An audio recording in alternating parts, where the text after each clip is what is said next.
Today we're going to crack open the Superhero Encyclopedia and learn about characters like Zoom and Zatanna, all the way to Superman, characters you know and some you might not even know or recognize. We can learn all about characters like Cobra, like Imperial X, all the way up to mainstream heroes like the Flash, Catwoman, and yes, even Batman. Find out what hero or villain we'll be learning about in today's episode. Alright, today in the encyclopedia we're going to be learning about the All-Star Squadron. This is a pretty major group for not too well known at the time heroes, but still, you know, like you have your well-known ones, Superman, Batman, Justice League, basically. Well, this is a Justice League for minor characters at the time period. But let's see what we got. We're going to be reading from this and the updated encyclopedia.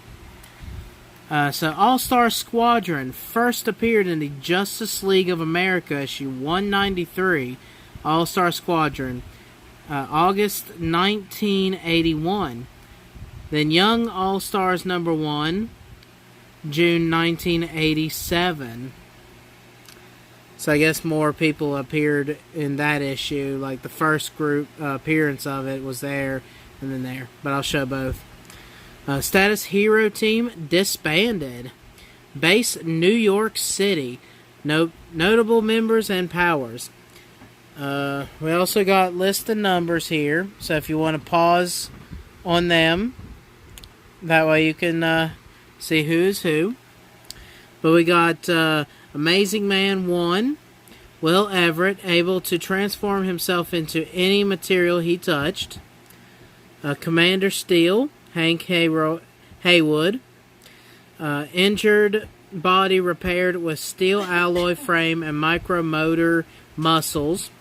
Firebrand 2, Donette Riley, possessed power of flight and the ability to create and control flames.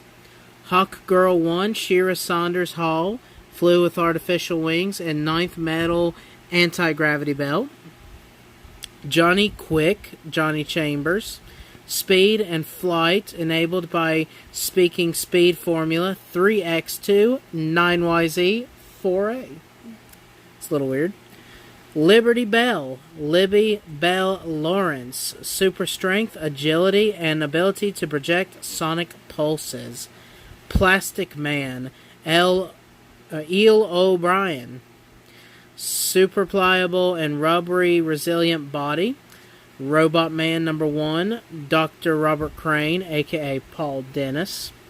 Powerful robotic frame housed human brain. Shining Knight, Sir Justin Arthur, rode winged steed Victory while wielding enchanted armor and sword. And Tarantula number 1, Jonathan Law, masked vigilante armed with web line emitting web gun. Alright, we got fiendish foes among the squadron's numerous nemesis were Night and Fog, Nazi siblings who served as Hitler's superpowered assassins, which is actually really cool. And then I believe right here is all their ones here. Key storylines. So that's kind of cool. It's got a little list of their actual key issues. What's they're about and stuff. Right here is the lineup. And then, like I said, you can pause it on their images to see who's who. It would help if I read from the top.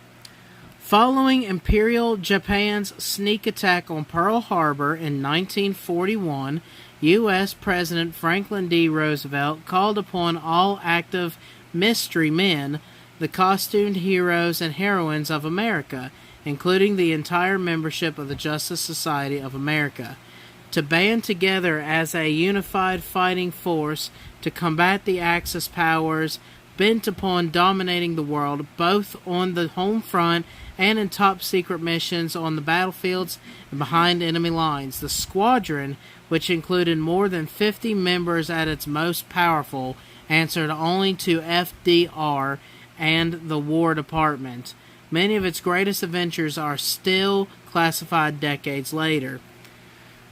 The Perisphere. During its tour of duty, All-Star Squadron was based in New York City and held court in the Perisphere, a hollow sphere 200 feet in diameter built for the 1939-40 New York World's Fair. The Perisphere included living quarters for all active members of the squadron.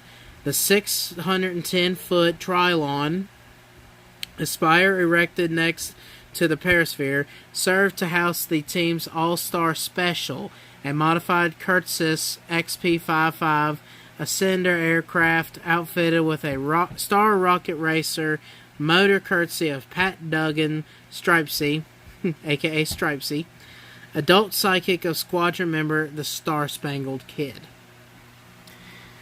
The Young All-Stars. In 1942, the All-Star Squadron found its ranks bolstered by an influx of younger heroes, a splinter group of young All-Stars whose primary focus was thwarting the superpowered group of German, Italy, and Japanese soldiers dubbed Axis America.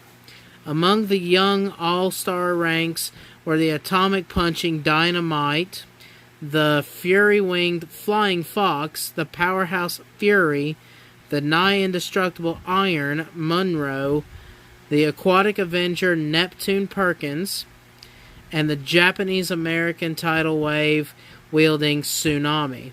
Together, these young heroes did their part to protect the home from the Axis aggression. Both the adult All-Star Squadron and its youthful counterpart disbanded following the conclusion of the hostilities. Now we're going to continue with the next book. Alright, we can see the same picture is used here. All-Star Squadron debuted, and it has the issues there. Universe, Earth 2. They forgot to mention that. Base, the Trilon and Perisphere, New York City. Powers and abilities, many and various, employed by every World War II American hero. And Mystery Man, united in defense of liberty and democracy against the Axis powers. Allies, the Blackhawks. Enemies, Adolf Hitler, Nazi Germany, Imperial Japan, Baron Blitzkrieg, Ultra Humanite, Perdegaton, Enemy Spies. Affiliations, Federal Bureau of Investigation, U.S. War Department. All-Stars and Stripes, when Earth 2 needed them most, America's Mystery Man and masked heroes banded together to answer the call. Let me know in the comment section below which one is your favorite of the All-Star Squadron. In times of crisis, the All-Star Squadron was shaken to its core when the crisis, instigated by the cosmic destroyer, the Anti-Monitor, reconfigured the multiverse. As a result, history was rewritten and superheroes such as Superman, Batman, Wonder Woman, and Green Arrow ceased to exist on Earth 2. This left a leaner, meaner squadron to battle Hitler's hordes. Hitler's whores? Hordes, I mean. So that explains it.